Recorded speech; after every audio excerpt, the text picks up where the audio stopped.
So this is the second in the series that we're doing, going into Lent, which is the time really of preparation before the awakening, which is Easter. The Easter rising represents the spiritual awakening, really. It's the resurrection is the coming of the light. And it is about awakening. And I've used this icon that someone actually painted for me at Hillfield Friary down in Dorset in England. And it's actually Christ among the heavenly bodies, and it represents awakening. I always think it's quite interesting because in this icon, the gold represents the awakened state. And when you look at these saints in these pictures, the halo is actually a symbolization of the awakened state. That's what it is. That's why they have halos. And so you have the gold, which is infused throughout the whole thing. The red represents the fleshliness of life. It is our enfleshment of the spirit. So you get that side of it, which is the red. And the black represents the unconscious.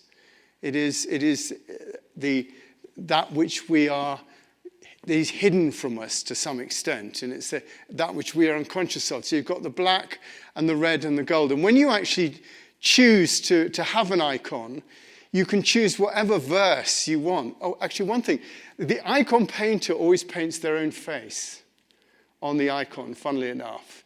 Whoever does the icon, the face of Jesus is always the icon painter's face himself. And you can choose a verse to put in there. So he rang me up and he said, what verse would you like?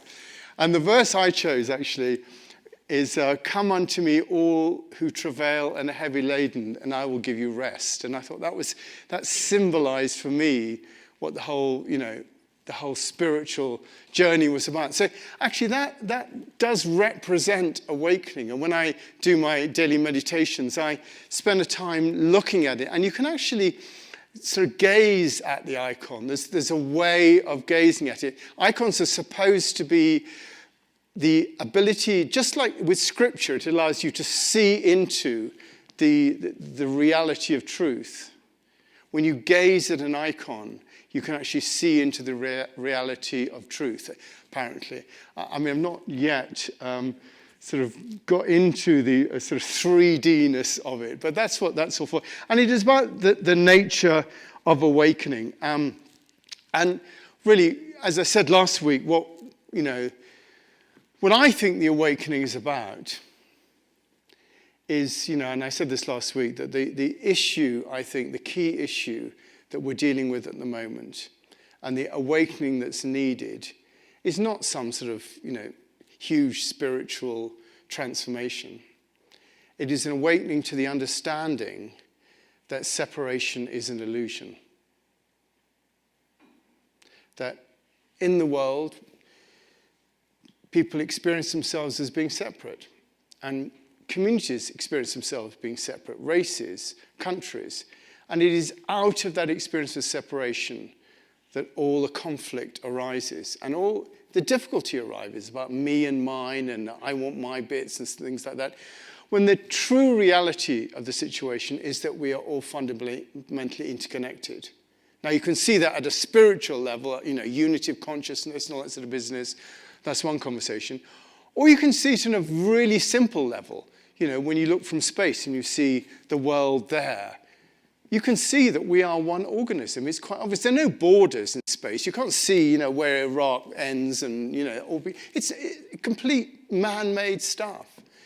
And you can see it also in the existence of a tree with the earth, which is interdependent with the soil and the air and the birds, and the whole thing comes together. The reality of our life here on earth is one of interdependence. And the concept of separation is what creates the problems that we have. Animals don't have that concept of separation. They just get on with it. Whereas we do have that, and we're conscious of that. And so the awakening that really what we're looking towards is that awakening to the understanding of the fact that we are not separate, that we are all together. And once that understand, and that will come. That will come eventually, because it's true. Science can prove it. And it will come. There will be a time when people realize that and begin to cooperate. And we're in the process of that awakening. Global consciousness is about that. It's all the process of that coming out. And where we're about here in our little community here is we're preparing ourselves as best we possibly can to show up as best we can as the people we really want to be. As I said last week, it's never too late to become the person you might have been. It's never too late to become the person you might have been. And so in Lent, we let go of the props that we have that keep us sort of in the way that we've always kept ourselves. Whatever it is, we rely on certain props to make us feel better. So we let go of those and we step out. And, we are stepping out in a different sort of way as a community. I put on your seats this webinar that we're having on March the 17th. There are nearly 400 people who've signed up for that webinar now. And it's a fantastic opportunity for us as the chapel to reach out and to actually talk about this. And we've got some really good people who are going to come speak on it. And everyone's doing it pro bono. No one's charging. And so it's a really interesting thing that we're going forward. And I do need some volunteers for practice, but I'll come back to that later on. So that's our initiative, and I'm not sure where it's going to go, but we are preparing ourselves. And one of the things we're doing this over this period of time here in the services is that we're going to follow the lectionary, which those of you who have either been Catholics or Protestants will know that the lectionary is the set readings that the church has. And funnily enough, the readings are set. It's the same readings for Protestants and Catholics. There's a whole thing, and it's called the lectionary. And when you look it up, it says the readings for this Sunday are, and the reading that Jay read is the reading that is set for this Sunday, which is in Lent. It does tend to be the temptations of Jesus. The Upanishads reading is not a set reading. So what I'm going to do in Aspen Chapel fashion is I'm going to have the set reading, and then I'm going to have a reading from another source so that I can look at the two different wisdom readings together and actually relate the two together and sort of open up a different sort of meaning. But Jay's reading was the first reading for Lent, and it really tells, it's really about that reading. Are you listening to your head or your heart? That's what that reading is about. Jesus is being tempted in that reading to listen from his head. He says, if you are the Son of God, tell these stones to become bread. He's hungry. He's been there 40 days and 40 nights. So, give yourself bread. He's telling, the devil is saying to the mind, make yourself bread if you really want it. If you're the Son of God, throw yourself down, for it's written, he will command his angels concerning you, and they'll lift you up in your hands so that you don't strike your foot against a stone. He's saying in that sort of sense, I appeal to you, just test out God. Just, you're going to be okay. It's going to be all right. Just think about it. And finally, the devil came to him and said, I'll give you all of this if you'll bow down and worship me. Again, appealing to his mind that he might want to have, everything being focused on him, his attention, his glory. I will give you all of that if you worship me. These are all temptations of what's called the path of ascent. The temptations of trying to get things, to achieve something. The temptations are those that appear to all of us. It's the path of acquisition. All of these things, food, glory, all these things are acquisition. And in life, we're always trying to get somewhere, to be more successful, to be more enlightened. I was talking to one of these actually, Andrew Harvey has joined. He's an English teacher. It's not on this thing, but he joined. And he was talking about spiritual materialism, the acquisition of spirituality, things like that. So, so it's the path of acquisition, to be more successful, to be more holy, to use your actions to get you somewhere else. That is the path of ascent, which is the traditional path in the Western world. We want to get somewhere. But Meister Eckhart, the 13th century philosopher, says that God is not found in the soul by adding anything. God is not found in the soul by the process of adding anything, but by the process of subtraction, by letting go. We let go of listening to me, mine, all that stuff. We let go of that. And these are the two birds in the second reading that Shelley read. The two birds, one represents the full self that we were talking about last week, that Merton was talking about, the full self. And we let go of the full self, the self we create of ourselves. We let go of that on the journey of awakening. Seeing him present in all, the true self, seeing him present in all, the wise man is humble, puts not himself forward. He delights in the true self. His joy is the true self. He serves the Lord in all. It is the process of the heart rather than the head. We let go. It is the process of emptying out, letting go of things and radically embracing life. Often we enter that space in our lives through the force of transformation. The force of circumstances has that come about. It's what Richard Rohr calls liminal space, a transformatory space. And we're in a transformatory space now. This is the space of transformation. Sherry Mitchell, in her book Sacred Instructions, says, and she's on the webinar, she's a Native American, Diane Godfrey brought her book to me, and I started reading this book. I thought, this is fantastic. I rang her up. Well, you have to go through the website. Eventually managed to get a hold of her. And she is all about Native American path of transformation. She says, it is often the bearer of darkness that brings the greatest increase of light. It is often the bearers of darkness that bring the greatest increase of light. They catalyze others to rise up in response to their harmful or destructive actions. Thus, they expand the light. Therefore, their role in our larger evolution has to be acknowledged. And our spiritual task is to respond positively to that expansion of light by building something meaningful with its glow. And so often, adversarial situations force us into that liminal space and give us an opportunity to radically experience life. Those of us who experience a diagnosis or an illness, we're different afterwards. We come up in a different space. We look at life in a different way. And we're in that sort of situation now. We have to let go of the temptation to feed ourselves, the me and mine. Now, I'm sure all of you have heard this story before, but I repeat everything here. But this story here, that heaven and hell. One day a man said to God, God, I'd like to know what heaven and hell are like. And God showed the man two doors.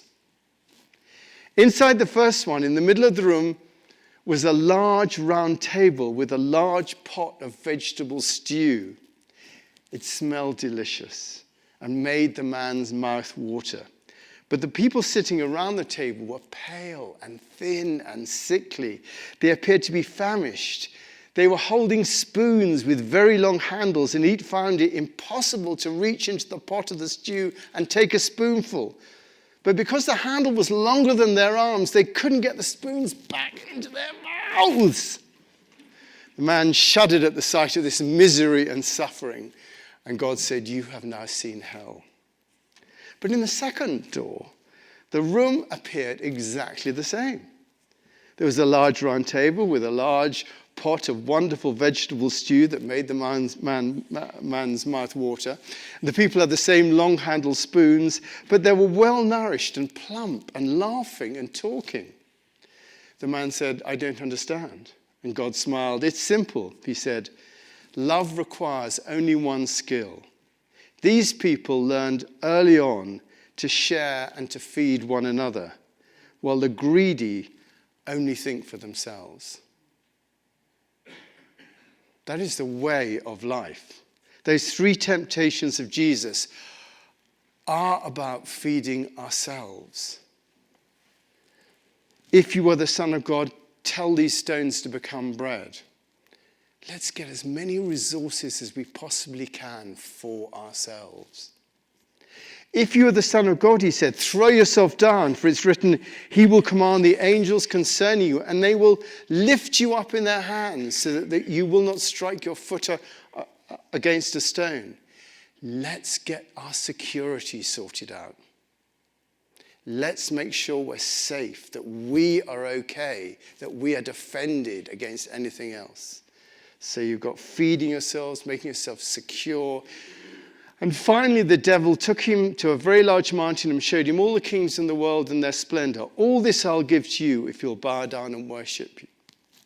Bow down and worship me. Glory for us. We give us the glory.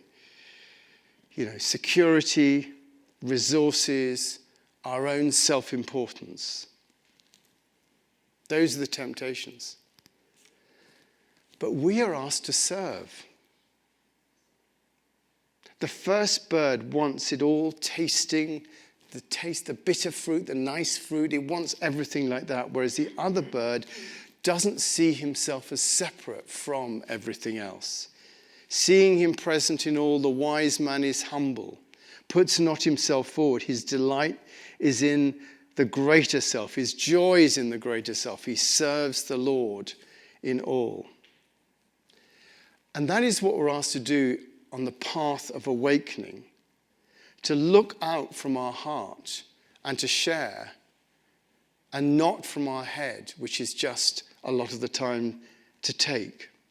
When we let go of the things that we have built up around ourselves to make ourselves feel better, make ourselves feel more comfortable, things that take the edge off, when we let go of those things, we actually go into the cold turkey of life. We begin to see what the reality is around us. And then we have a chance to serve. We have a chance to help those around us. And that's why we give things up at Lent. We take off the layers we've created between ourselves and reality. The cushions, the blankets, the way we insulate ourselves from what's really happening. And we do. Particularly here in our valley, we have really, even a road that insulates us from what's happening. Marianne Williamson was very clear to me when I first met her about how insulated we were here and how the picture looks very rosy a lot of the time here when it's not rosy in the world. When we face reality, we have a chance to make a difference. And once again, it is about dying to ourselves. It's about letting go of the false self and dying to our outcomes that we want for our life. Kyle Gilbrand says about death, how shall I find the knowledge of death unless you seek it in the heart of life? For what is it to die but to stand naked in the wind and to melt into the sun? Only when you drink from the river of silence shall you indeed sing. And when you've reached the mountaintop, then you'll begin to climb.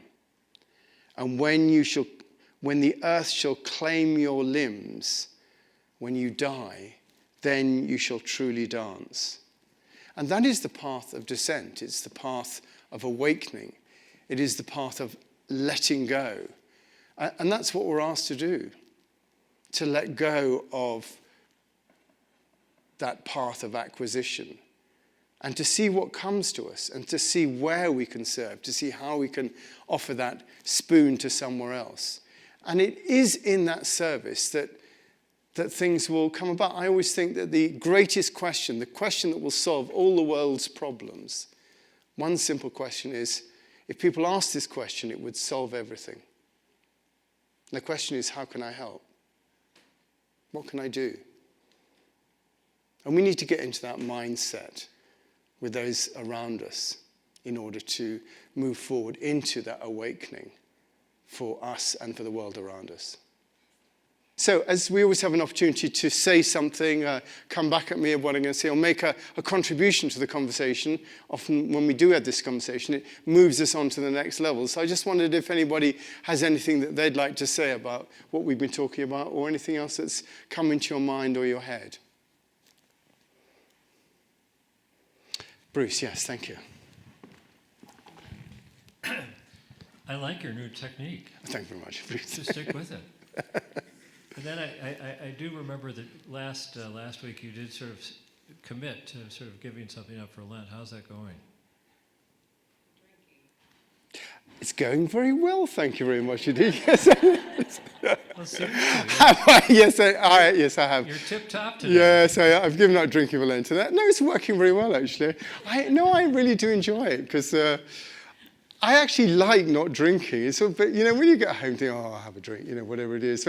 So when you've got a reason for not drinking, also when you go around to people's houses, they say, oh, would you like a drink? Oh, no, thank you. Oh, go on. But if you've given up for Lent, you say, no, I've given up for Lent. So you think, well, I better not challenge that. So, it's much simpler. I always sleep better and things like that. But it's all going very well. Thank you very much. That's good. Anybody else like to make a contribution? Eric, yes. I think it's very interesting to think about how one gives oneself permission to give something up. Because it's one thing to say, okay, I'm going to give up drinking, but it's not really meaningful until you've really given yourself that affirmation that it's okay. And I think of things in my life where I struggled to give myself the affirmation, like that extra push. And I wondered if you had any thoughts about that. I mean, are you saying in order to give something else, you need that affirmation? Yes. You need you need the reason for it to be meaningful. Yes, I think it does have to be meaningful. I think that's, in a sense, when I came up to Lent, I thought, well, this is a good reason for doing this. It enabled it to have some meaning. And you've got a period now of, 40 days. By the way, I just want to say, I always say one thing when I'm doing this, which is, don't give up your meds. That's the one thing not to give up. So, anyone thinks, oh, I'll give up my meds for Lent. No, we always have a big thing in the Aspen Chapel. The one thing you don't give up is your meds. So I'll just be clear about that. But I do think it does need something like that. It does need a context. For me, something like that, it's a context for transformation. Sometimes the context is that your life is just not working. Obviously there are certain circumstances where, you just need to give up drinking because your life is not working, and we need to give up whatever it is. But I think it is good to create a context for transformation in one's life. I mean, we just endlessly go through the year, and Lent does give us one opportunity. It is a set time period, one opportunity, right, I'm really going to go for it in whatever area, whether it's doing meditation or stuff like that. It doesn't seem endless. And it means that you can use this period in order to see how you can transform. Does that make sense? Yeah, so I think that's good. Anybody else like to say something?